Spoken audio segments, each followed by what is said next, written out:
So I would like to thank Professor Taylor for this opportunity to give a paper that's videotaped. I recently gave, I think, maybe my best paper that I've written on Aristotle's prime mover in University of London, which I argued that Averroes understands Aristotle, I think, better than any modern and any classical author.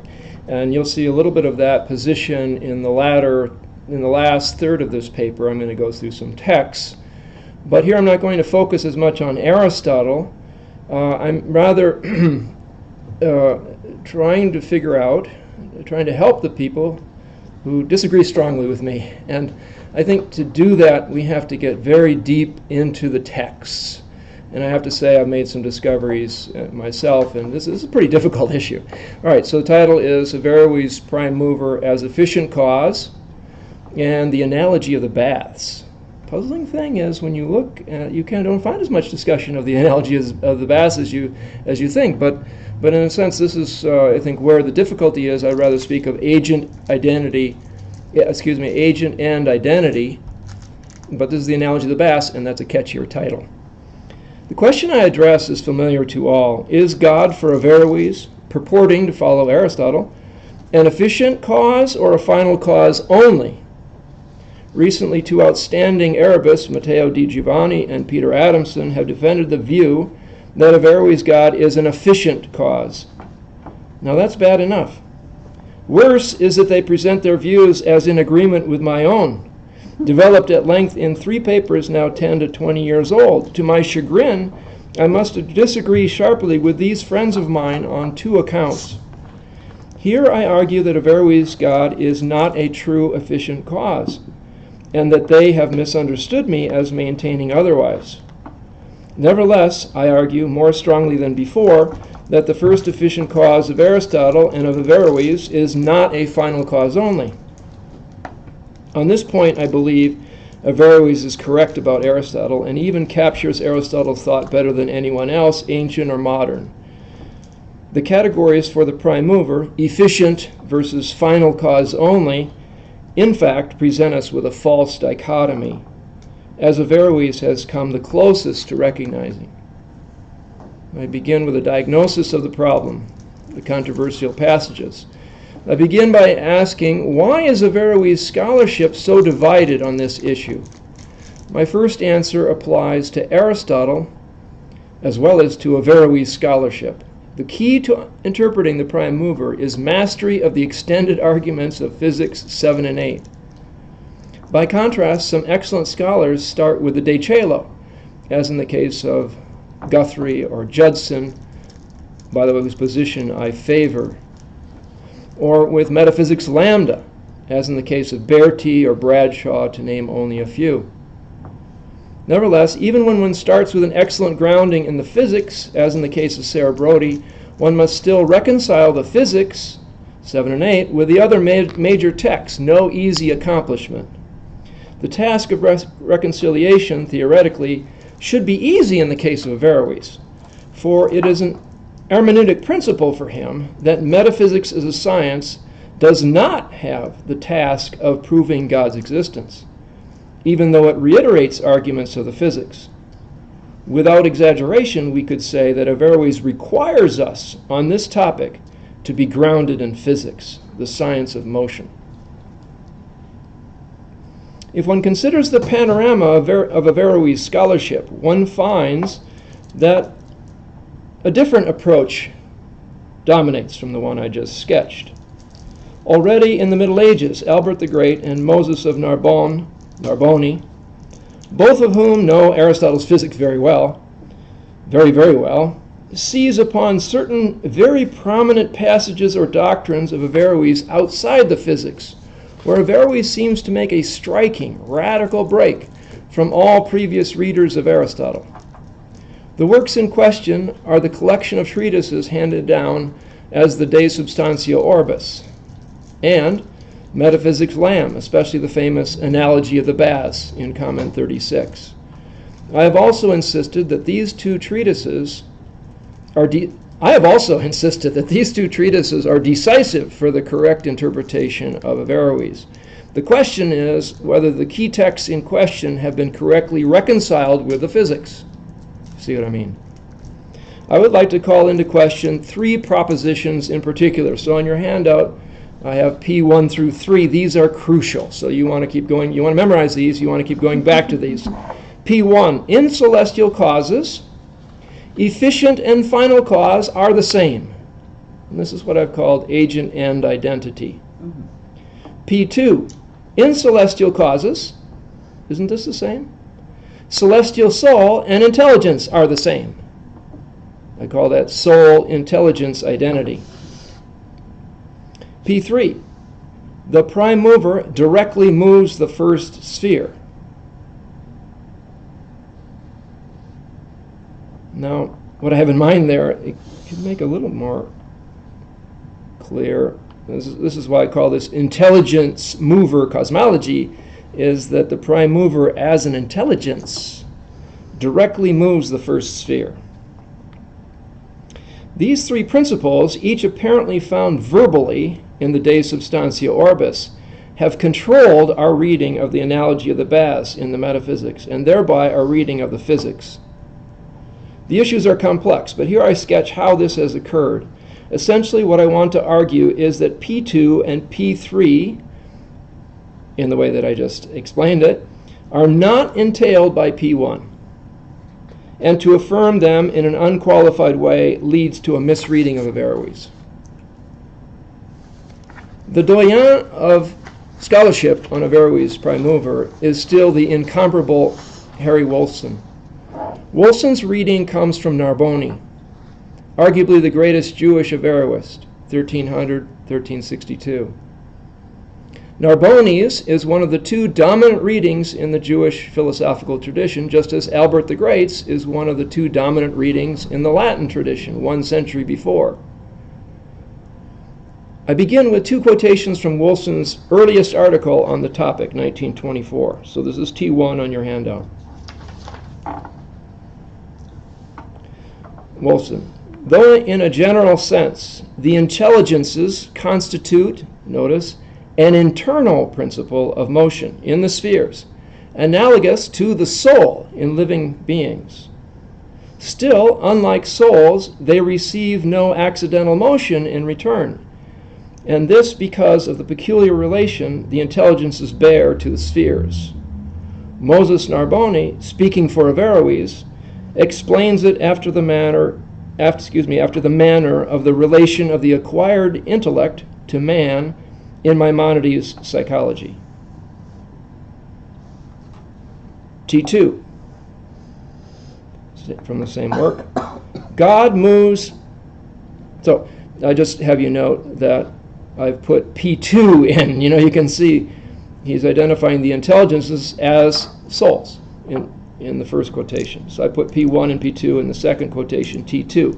God moves, says Wolfson, God moves the outermost sphere directly. That's P3.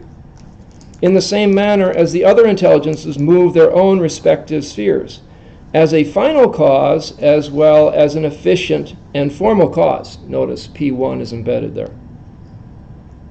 Averroes conceives him as an immanent being. God is an immanent being. Unlike for Avicenna, he says. That would follow.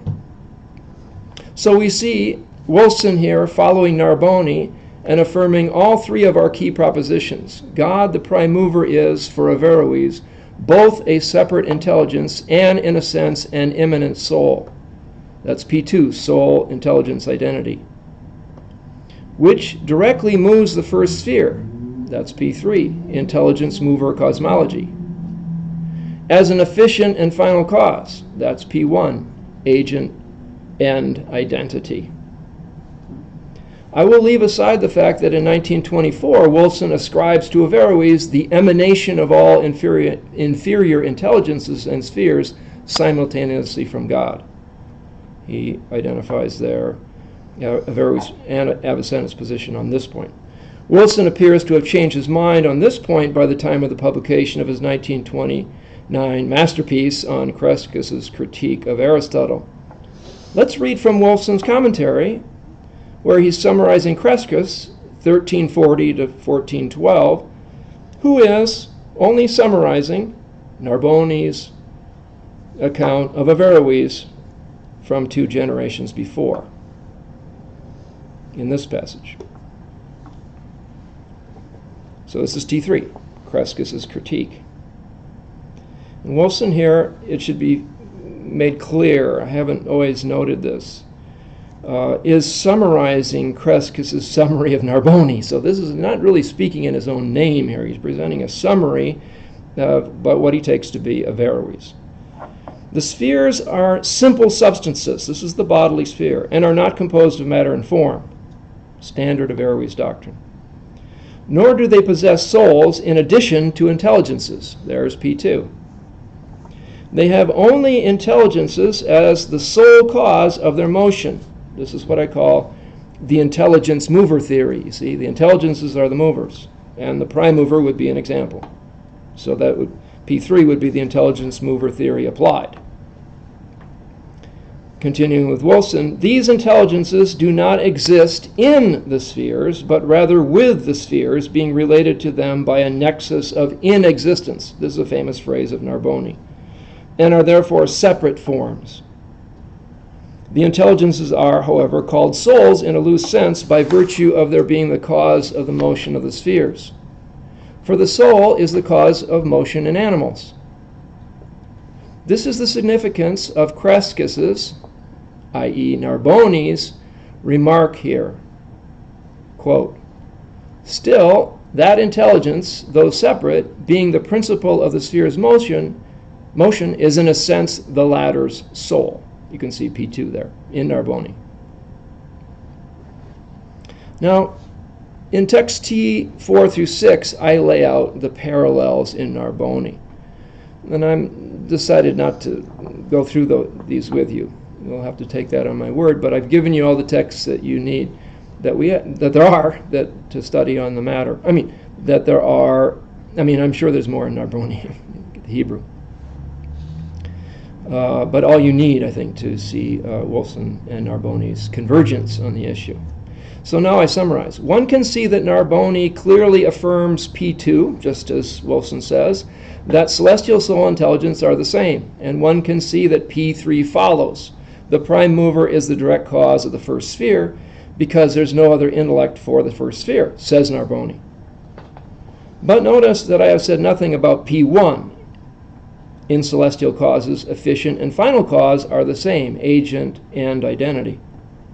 In order to grasp Narboni's position, let's look at his commentary on Averroes' Epistle on Conjunction, edited by Kalman Blond in 1982. Section 9 of Averroes, so this is Averroes, is quite thought-provoking for those like Richard who work on intellect theory. Text 8. Reading Averroes.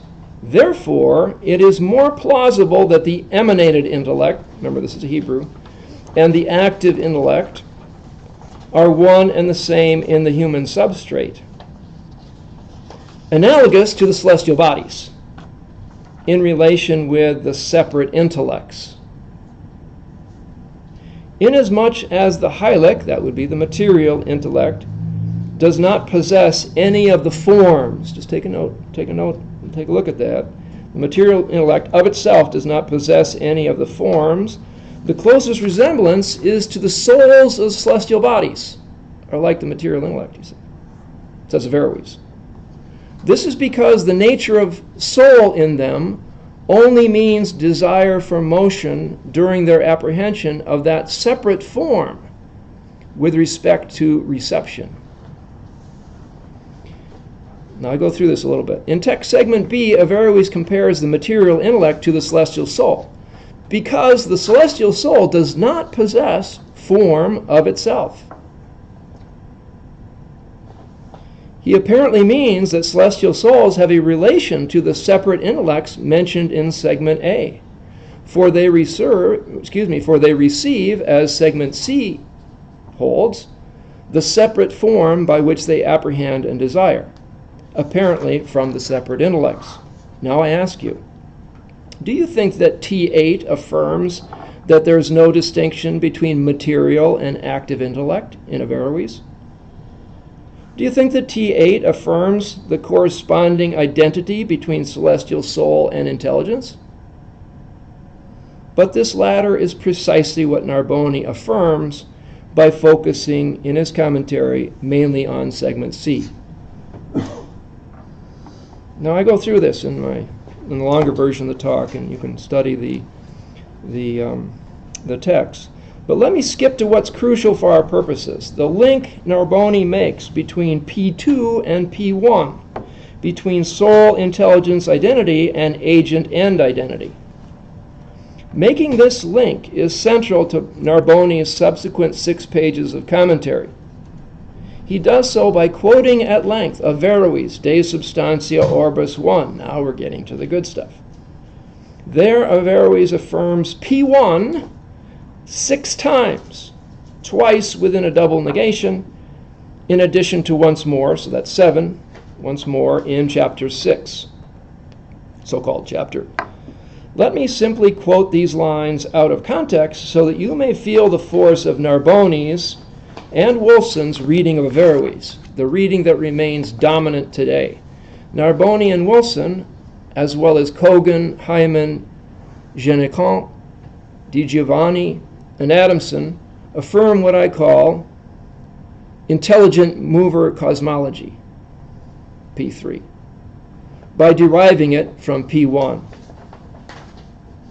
Now let's simply read the first bold-faced proposition in Averroes. So I'm going for the bold-faced proposition. It starts with therefore in T10, line 3. So you see I'm giving you the whole passage which Narboni quotes. Therefore, says Averroes, there is nothing in the celestial body whereby the form by which the motion takes place differs from that toward which the motion tends, but they are one and the same form, differing only in disposition. So you see that's very clear. P1, agent and identity. Let's look at T13, just the bold-faced proposition. I'm just going to read a few of these. You get the sense of Averroes' different formulations.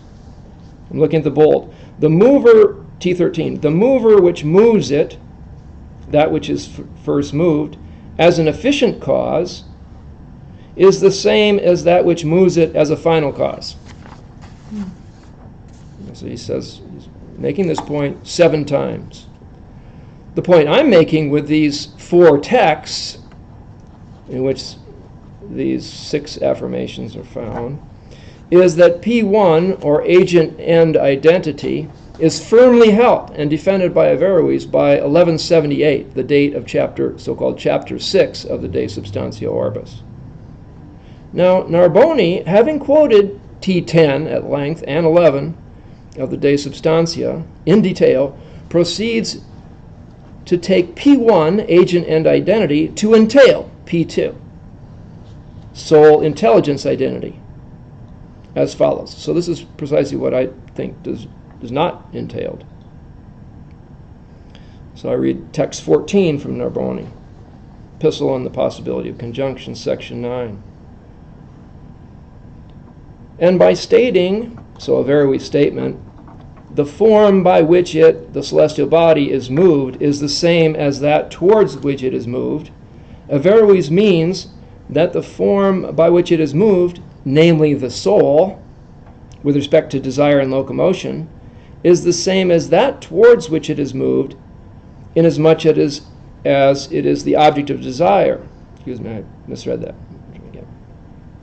Averroes means by this that the form by which it is moved, namely soul with respect to desire and locomotion, is the same as that towards which it is moved, inasmuch as the object of desire is the same as the object of intellection. You can see that P1 there almost is affirming, is entailing P2. And in text 16, Narboni in effect affirms P3. He says, text 16, furthermore, the sphere does not possess another form than the separate form, The sphere does not possess an intellect other than the separate intellect. I call that intelligence mover cosmology. So we now see how for Narboni, P1, or we begin to see because you'll need to study my longer version, but P1 entails P2 and P3. And so we see how Wilson, who we have watched affirm P1 through 3, derives his reading of Averroes prime mover from Narboni, from perhaps the dominant reading in the Jewish philosophical tradition. My point is not simply that Wilson and Narboni are authorities, but rather that the weight they give to P1 through 3 establishes a hermeneutic that guides most subsequent scholarship, except Herbert Davidson. Barry Cogan and Charles Génécamp, for example, start from the explicit assumption of P2, celestial soul and intelligence are identical. So that's in text 17 and 18. I'd like to read those, but please take my word for that. Very clear. Still, if one assumes P2, a dilemma results in explaining P3. How does the prime mover directly cause the first sphere as an intelligence? If the prime mover is an efficient cause, like a soul, then God is the soul of the first sphere, as for Elijah del Medigo, a view now adopted recently by Matteo di Giovanni. If the prime mover moves as a final cause only, then the spheres as bodies must be said to desire, as Cogan and Génécamp say. For Génécamp, only God, the first intelligence, is a final cause only, whereas lower intelligences are efficient causes. Cogan, now followed by Peter Adamson, adopts what I call a transformation theory, such as was made famous by W.D. Ross on Aristotle. Aristotle's physics concludes to a first efficient cause, but this cause is transformed or becomes known as an exclusively final cause in the science of metaphysics. So that's Cogan's view, and Adamson says, well, that seems to be right. I now focus on Arthur Hyman's position, and therefore on the De Substantia Orbis, which, as Hyman admits, appears to contain two different teachings without making up its mind. The following words of Hyman start out very well, in my view. T19. It's from his introduction to his translation and edition. How can the celestial motive forces be infinite as well as finite? To resolve this difficulty, Averroes distinguished between two kinds of motive forces that may be said to be infinite, those infinite in duration and those infinite in velocity and intensity. A motive force of the latter kind cannot belong to any body, be it celestial or terrestrial, for it would move its body in no time. Hence, the celestial motive forces can only be infinite in duration. It follows, then, that the heavens require a motive force of infinite duration, and, being finite in their dimensions, also a motive force that is finite in velocity and intensity. Hyman aptly mentions here the doctrine of the twofold mover of the heavens. First, a finitely powerful celestial soul as efficient cause, and second, an infinitely powerful intelligence as final cause. This doctrine is not mentioned by Narboni, Wolfson, Cogan, Génécamp, Di Giovanni, or Adamson, though it is emphasized, of course, by Davidson. I have shown elsewhere that sphere-mover dualism is found in at least 3 places in the De Substantia Orbis. Let's look at chapter 2, T20, where I have inserted steps of the 3-stage argument as bold-faced titles.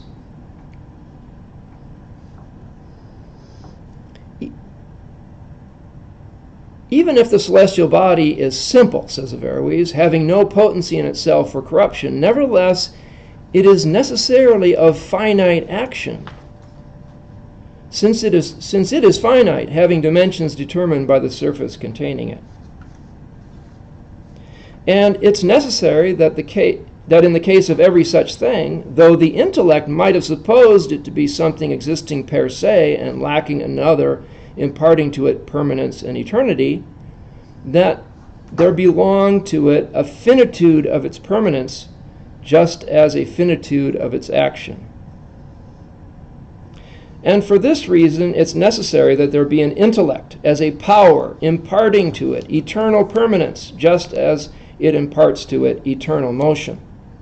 And not only this, but it's necessary that there be a power, I say another power, that imparts to it a motion proper to its action, namely circular motion, and a shape proper to this motion, namely spherical, etc.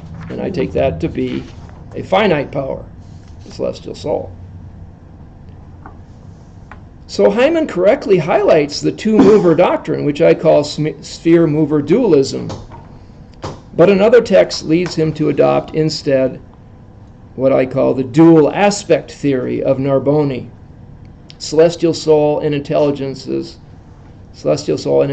are only different aspects of the same celestial form. Now, take a close look at this, because this is in the back of Narboni's mind, you see. So, T21, Averroes writes, I translate here from the Latin. It's interesting, in some of these passages you get a slightly different flavor from the English translation of the Hebrew, which I've checked these quotations pretty closely in the Hebrew, and there's some slight differences. I don't think there's substantial. There's a text problem at one point that I have a footnote on. But Averroes writes, text 21, it appears, therefore, that the forms of the celestial bodies, so that would be the soul, and in particular the form of the ultimate containing body, are in a certain way souls, namely because of the appetite existing in them and moving them, and are in a certain way intellects. Now, I ask you, so I'm depart from my text a little bit, but is that P2? Is that saying that celestial soul and intelligence are the same?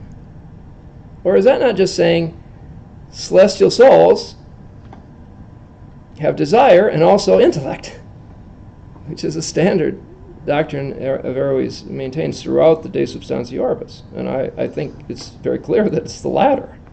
He's not affirming he's not affirming soul intelligence identity here. He's just affirming that the soul is also, in a certain way, intellect. At the same time, Hyman admits that in the next two texts, quote, Averroes speaks of the appetitive powers and the intelligence as if they were two separately existing principles.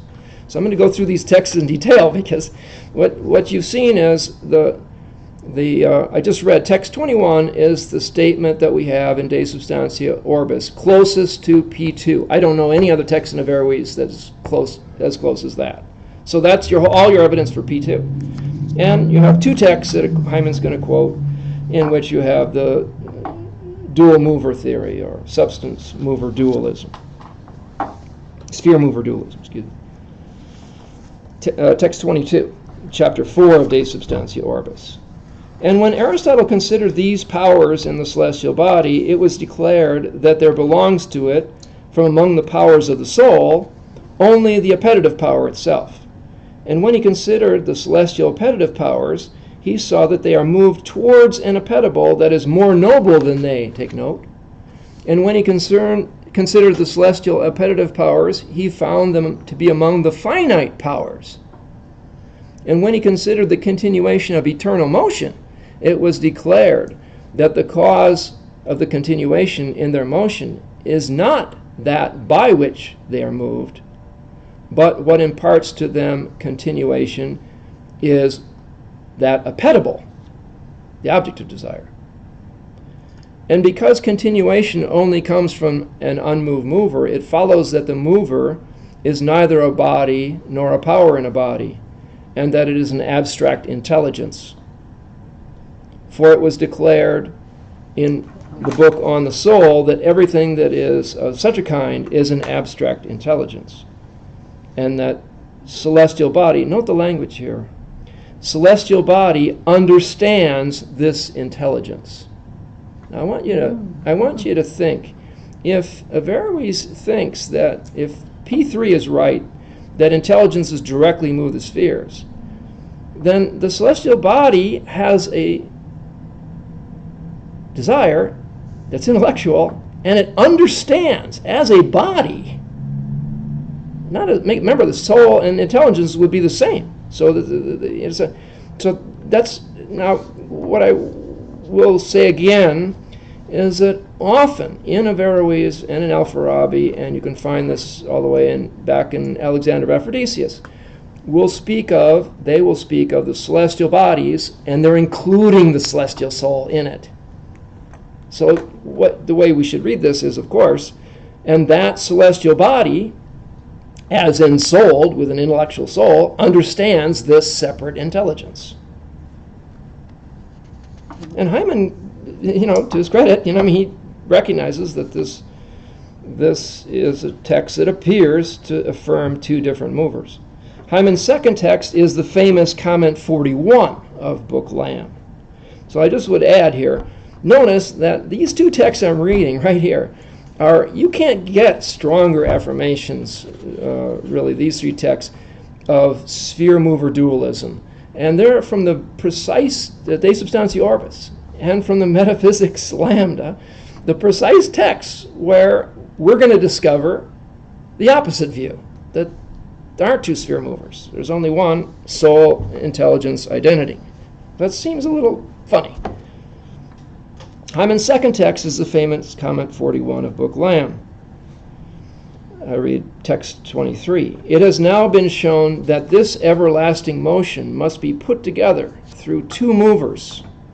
A mover that is finite with respect to causing motion, and this is the soul that is in it, namely the heavenly body, and a mover that is infinite with respect to causing motion, and this is the power that is not in matter. According as the heavenly body is moved by the finite power that is in it, it is moved in time. Through the difference in the proportion in the heavenly bodies, namely between their bodies and their souls, there's a difference in their quickness and slowness. And through their agreement in the fact that they are not moved except by a power that is in what is not material, there exists in them the permanence and continuity of their motion. I really don't know how Averroes could be much clearer in maintaining this, not only a sphere mover dualism, but a distinction between a finite power and an infinite power. More questions can be asked about that, but he deals with a lot of them, many of them, apparent contradictions. I take this passage to be decisive for sphere mover dualism, thereby making P2, intelligent soul identity, false.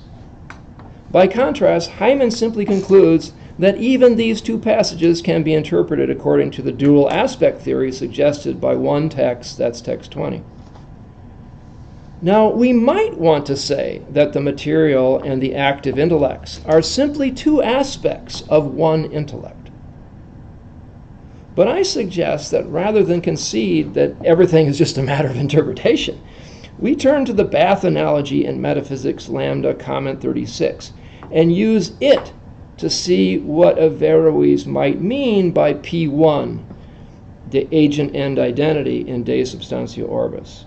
The majority of Averroes scholars instead assume P2, soul, intelligence, identity, and use it, as does Narboni, who quotes comment 36 at length, to interpret the bath analogy. In fact, among the contemporary scholars, only Génicon even mentions the bath analogy. Okay, so this is the next part, and I'm turning to the bath analogy properly. The fact of the matter is that the bath analogy of comment 36 is the most complete exposition of Averroes' thought on P1, agent and identity, in the corpus. Averroes writes, text 24. It's utterly evident that these celestial bodies are ensouled, and that of the powers of the soul, they have only the intellect and the power of desire. I mean, what causes motion in place. As for the mover of these heavenly bodies, interesting, it has already been shown in Physics 8 that it is not in matter, and that it is a separate form. Now notice the appeal to Physics 8 there on this precise doctrine, and now the appeal again, and this is Taylor's territory. He's written an excellent article on this. And it has been shown in the book on the soul that a separate form is an intellect. From this, it follows that this mover is a mover insofar as it is the agent of motion, and insofar as it is the end of motion. Oh, this is every part of this is important. The key to reading this text correctly is to see that the prime mover spoken of in text segment B is not the celestial soul spoken of in text segment A.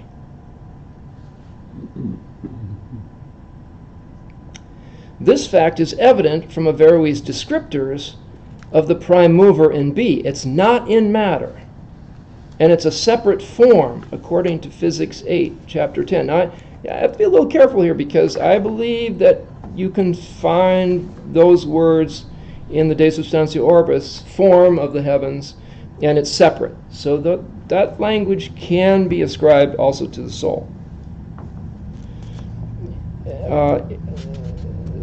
But it would be more typical if it's not in matter that this is the intelligence. And notice he says the language, as I mentioned, it's a separate form and an intellect according to De Anima 3:4. But one must also understand the reference in segment B to the heavenly bodies. So just take a look at that again. You see I bolded that because there you have that use that I mentioned as including both celestial bodies and their soul. The mover of these heavenly bodies. So this is the mover of the ensouled spheres. See what I'm saying? Remember that comment 36 is Averroes' exposition of what Aristotle means by saying in Lambda 7, the prime mover moves as an object of desire. So this is the key. Comment 36 is all about the prime mover. It's not about the celestial soul. It moves as an object of desire, as he puts it at the end of this passage I just read, as an agent of motion and as the end of motion. That's the way an object of desire moves for him.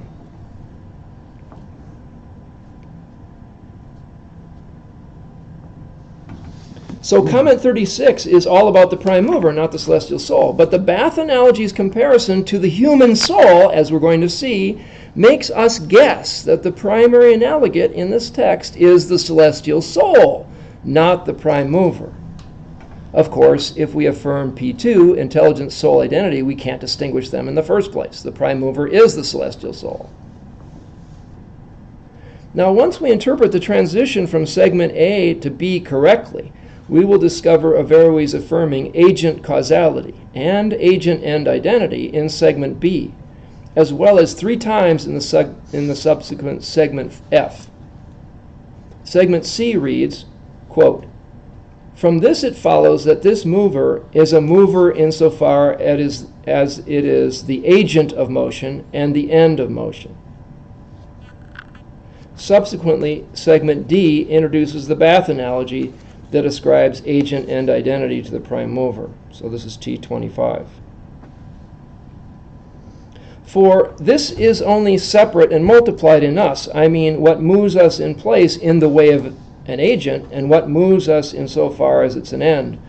For it has 2 existences, an existence in the soul and an existence outside the soul. This, insofar as it exists in the soul, is the agent of motion, and insofar as it exists outside the soul, is mover by way of end. In the case of the baths, for example, there are 2 forms, the form in the soul and the form outside the soul, that is, in the baths. When there arises in us the form which is in the soul, we desire it, and it moves us toward it. I mean towards the form that is existing outside the soul, that is, toward entering the baths. The form of the baths, insofar as it is in the soul, is the agent of desire and of motion. And insofar as it is outside the soul, it is not agent, but the end of motion. So I just want to highlight that, he's talking about agent, desire, and end. And then he's saying that agent end is identical in non-material things, because the celestial soul already has in it the end. But what I want you to see is the agent and identity is not said here of the celestial soul. It's being said of the prime mover. This is about how the prime mover moves, and it moves as agent and end. Notice that in us, the soul, or better, the intellect or sense, is informed by a form that arises in us. And this form is an agent of desire and of motion, through which we are moved toward a materially distinct form as end. Next, Averroes applies the point to the prime mover, or to any intelligence as celestial mover. This is the strongest affirmation of agent causality in the long commentary on the metaphysics. But how is the immaterial mover an agent? Averroes answers, precisely insofar as it is the intelligible form for the proximate mover.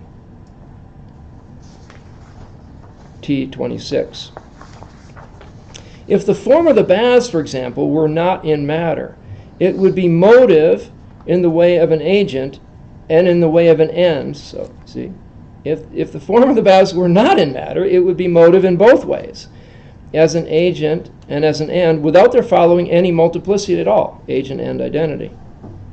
And so one must realize that in the movers of the heavenly bodies, again, there's my point, that includes the celestial soul, form is motive in both ways, without being multiplied. Insofar as these intelligibles are form for them, for the heavenly bodies, but not for the material, for the souls, they are motive in the way of the agent.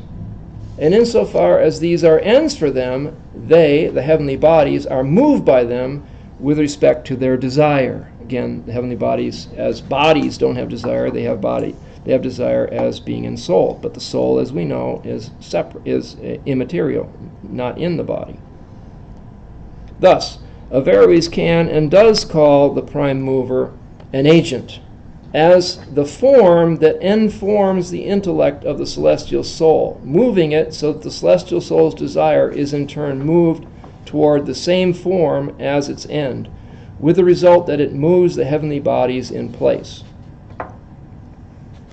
The upshot of this rereading of the bath analogy is that agent and identity belongs first to the prime mover and the separate intelligences, not to the distinct and inferior celestial souls. But what happens if we read the De Substantia Orbis in light of this doctrine? I argue that Averroes is saying that the doctrine of P1, agent and identity, applies also to the celestial souls. I have to say, I never saw this before. I mean, you'll see. So, agent and identity is, as it were, a floating attribute applicable to any superior immaterial cause, which is what Averroes will say here and elsewhere. For convenience, I quote again text 11 as T27. And before we read only the bold proposition. So I want to go back and reread De Substantia Orbis in light of this. Let's see what happens. Averroes writes in so-called chapter 1. This being so, namely, that the forms, notice the word, the forms whose subject is the celestial bodies are separate, this is celestial soul, and do not subsist in them, so that they are divisible by their subject. This being so, it also follows that the form by which the celestial body is moved is the same as that towards which it is moved. That's P1, agent and identity. For in the case of the forms that subsist in their subject, the celestial soul, the form by which the body is moved So he's talking here about Socrates who wants to go to the bath. In the case of forms, souls that subsist in their subject, the form by which the body is moved is not the same as that towards which it is moved.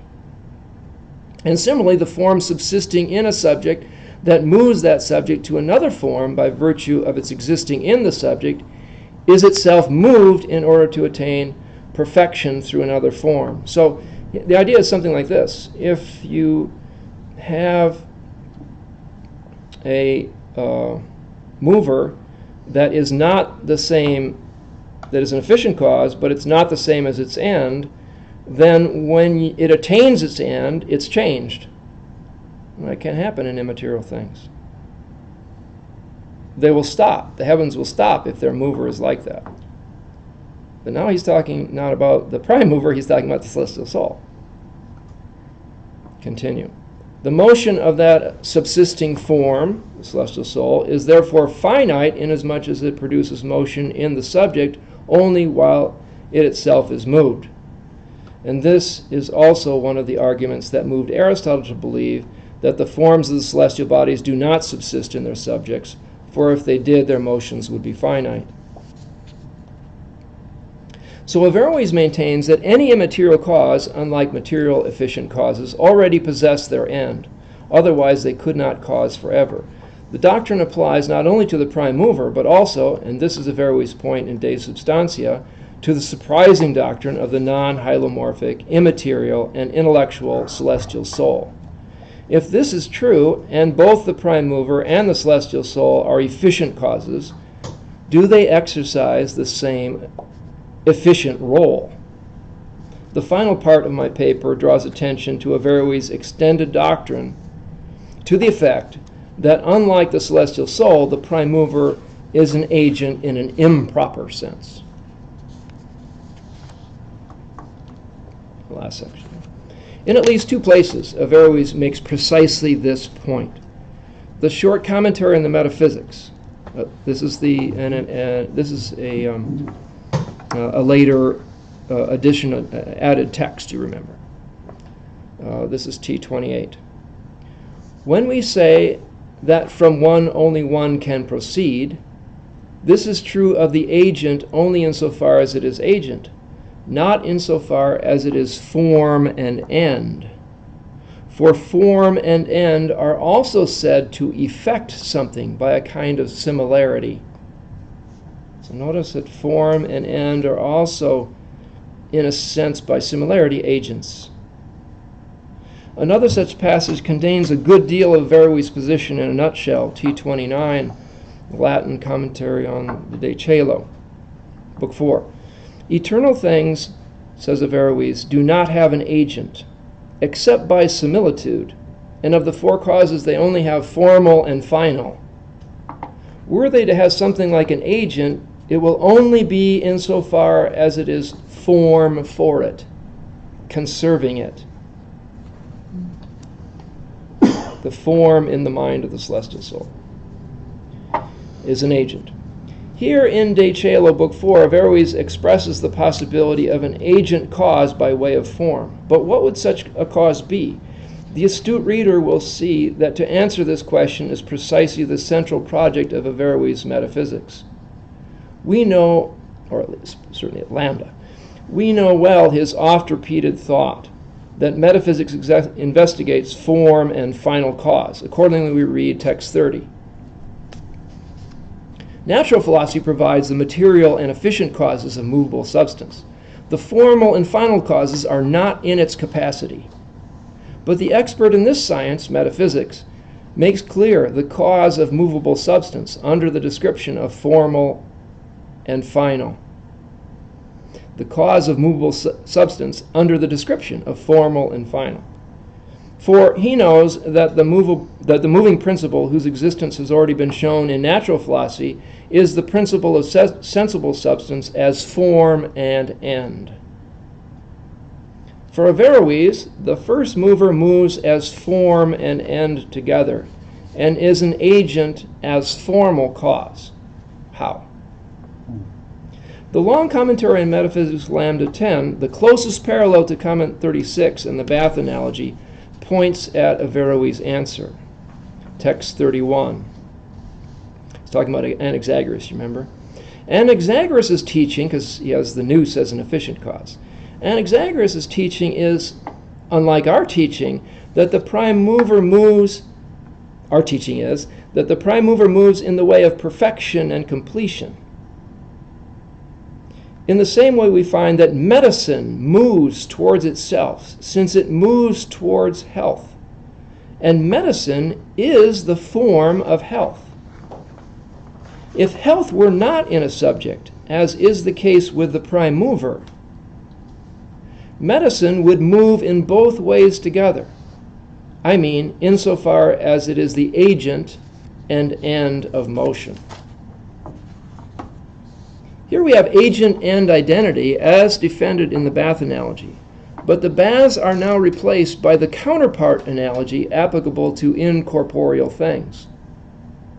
Were the art of medicine a subsistent form, as is the prime mover, argues Averroes, it would move celestial intellect and desire at once as both agent and end. Of course, Averroes is also appealing to Aristotle's own use of the art of medicine in the significantly positioned passage at the end of Metaphysics Lambda 4, where Averroes argues, Professor Pooch was talking about this yesterday, for agent and form identity in the immaterial realm. The difficult text is nevertheless important for getting a sense of the causality of form and art. So let's try to read the bold of this text from Aristotle, text 32. Since the mover is, in the case of what comes from thought, the form, or its contrary, there will be in a way 3 causes, but in another way 4. For the medical art is in a certain way health. Remember, we saw Averroes say that. The medical art is in a way health, and the building art is the form of the house. Furthermore, besides these, there is the way that the first of all things moves all. Namely, as art, as form. It moves as agent and end, as art moves the celestial soul. For Averroes, the prime mover is the art in the mind of the artists. The artists are the proper efficient causes, which are the celestial souls. This is precisely the kind of agent cause that he repeatedly affirms in Book Lamb of the Metaphysics of Long Commentary. In comment 18, Averroes explicates Aristotle's formula in Lambda 3. From the human and the sun comes the human. Remember that tag. Averroes refers to the right combination of animal and solar heat in relation to its source as follows, text 33. This prearrangement proceeds from the work that is divine and intellectual, which is similar to the one form belonging to the one premier art, under which are various other arts.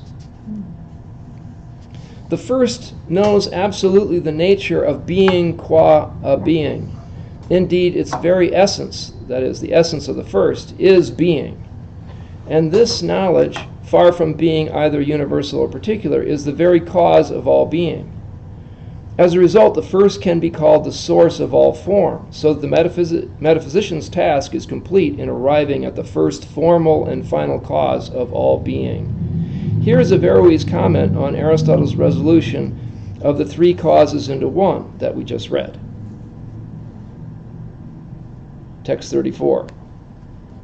If everything is generated only from what corresponds in name, as in natural things, a human begets a human, and in artifacts, the form of art produces a form like itself, or its contrary. Remember Aristotle's language?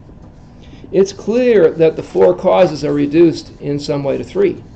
For the agent and the effect are one in form. And in another way, they are 4 and are only reduced to 3 because medicine is in a way healing, and the form of the house is in a certain way a house, and the seed of the man a man. And since the outermost mover for everything, I mean the first, has a status in a way like the status of the proximate mover, and since the first mover moves to every form, it's clear that the form of the first mover is in some way every form. Now, we were trying to, is this pantheism? So, I mean, that's, and I think Di Giovanni will kind of push that idea, but the prime mover pre-contains as the art of all things, the form in some way. Conclusion. Aristotle's scholarship on the prime mover remains deeply entrenched in a false dichotomy. Either the prime mover is an efficient cause, or it's an exclusively final cause. What's not been noticed is that in nearly a quarter of the passages in which Aristotle formally describes the 4 causes, he gives examples of what Averroes calls efficient causes in an improper sense.